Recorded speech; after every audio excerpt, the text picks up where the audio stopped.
Assalamualaikum warahmatullahi wabarakatuh.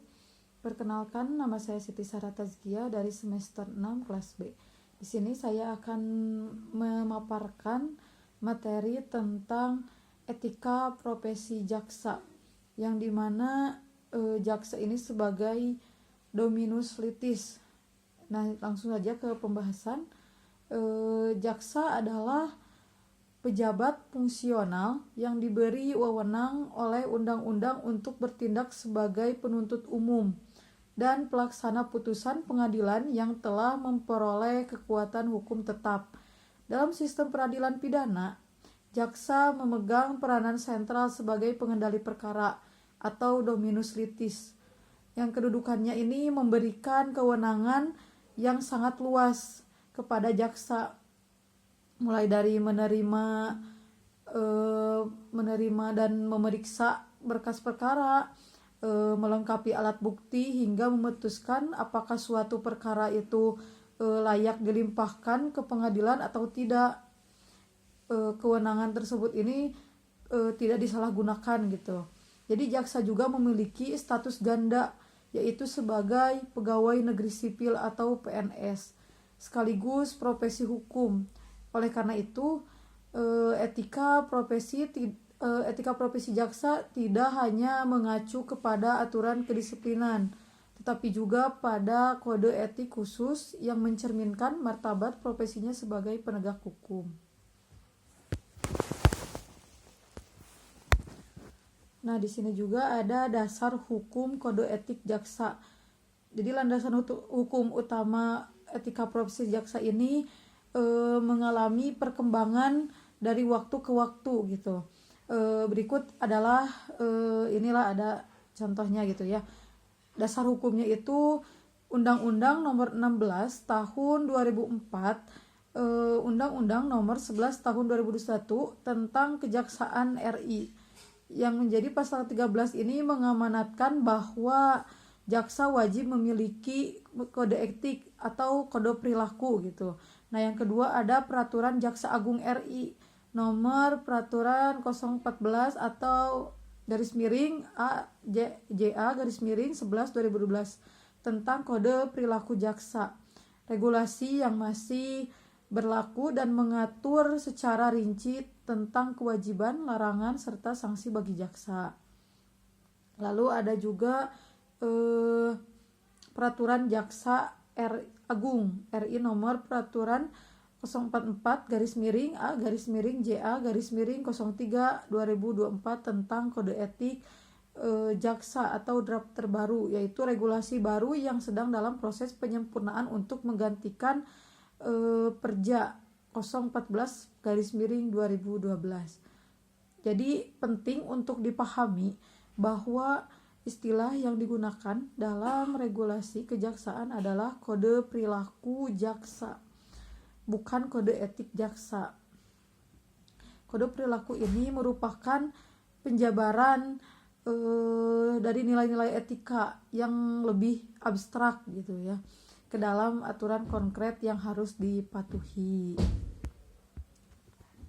Nah, di sini juga ada filosofi Trikarma Adhyaksa, yaitu landasan filosofis etika jaksa tidak dapat dilepaskan dari doktrin Trikarma Adhyaksa yang menjadi jiwa dan pedoman bagi setiap insan adhyaksa. Yang pertama ini ada ilai atau maknanya, implementasi dan tugas, satya kesetiaan, setia kepada Pancasila, Undang-Undang 45, cita-cita, proklamasi, dan sumpah profesi. Lalu ada adhi atau kesempurnaan, yaitu senantiasa menyempurnakan diri dalam tugas berupa mencapai hal terbaik dan tidak mudah puas. Yang terakhir ada wibawa atau kewibawaan gitu, menjaga martabat dan kehormatan profesi melalui perilaku yang terpuji baik di dalam maupun di luar tugas. Jadi ketiga nilai ini menjadi pondasi bagi seluruh aturan perilaku jaksa yang tertuang dalam kode perilaku jaksa. Lalu ada kewajiban dan larangan kode etik perilaku jaksa. Berdasarkan peraturan Jaksa Agung, berikut adalah larangan. Yang pertama, menjunjung tinggi dan mematuhi hukum, agama, dan moral. Yang kedua, menjaga kehormatan dan martabat profesi. Yang ketiga, bersikap profesional, objektif, dan proporsional dalam menangani perkara. Yang kelima, ada menjaga kerahasiaan informasi yang diperoleh dalam pelaksanaan tugas. Lalu yang terakhir, ada menghormati hak asasi manusia dan praduga tak bersalah. Di sini ada pengawasan dan penegakan kode etik. Yang pertama ada pengawasan internal Jaksa Agung atau moda pengawasan yang disebut Janwas. Nah, Janwas ini adalah aparat pengawas internal dilakukan di lingkungan kejaksaan yang bertugas melakukan pemeriksaan terhadap dugaan pelanggaran kode etik perilaku jaksa. Sumber dugaan pelanggarannya dapat berasal dari laporan pengaduan masyarakat, temuan pengawasan melekat, temuan pengawasan fungsional. Lalu yang kedua ada mekanisme pemeriksaan, yaitu pemeriksaan awal yang dilakukan oleh aparat pengawas internal untuk melakukan klasifikasi. Yang kedua ada pembentukan Majelis Kode Perilaku atau MKP. Jika berhasil pemeriksaan awal menunjukkan adanya pelanggaran, pejabat yang berwenang membentuk MKP. Lalu ada pemeriksaan oleh MKP.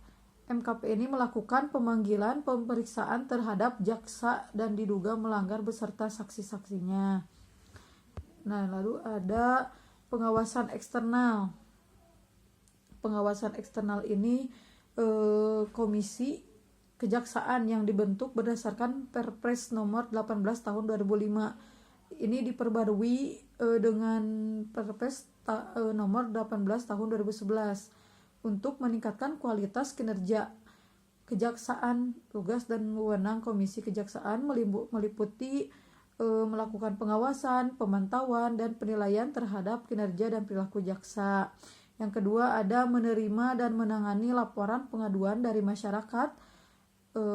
Dan ketiga ada berwenang mengambil alih pemeriksaan jika pengawasan internal tidak menunjukkan kesungguhan atau terjadi kolusi. Yang kelima ada mengusulkan pembentukan Majelis Kode Perilaku Jaksa. Lalu ada menyampaikan rekomendasi kepada Jaksa Agung untuk ditindaklanjuti.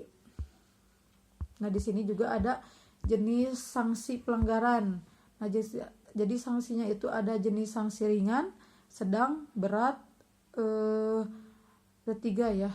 Teguran lisan, kalau bentuknya itu kalau ringan teguran lisan, teguran tertulis, atau pernyataan tidak puas. Kalau sedang itu seperti penundaan kenaikan pangkat, penurunan gaji berkala. Kalau berat, pembebasan dari tugas jaksa, pengalih tugasan ke satuan kerja lain.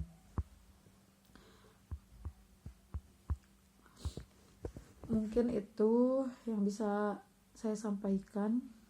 Assalamualaikum warahmatullahi wabarakatuh.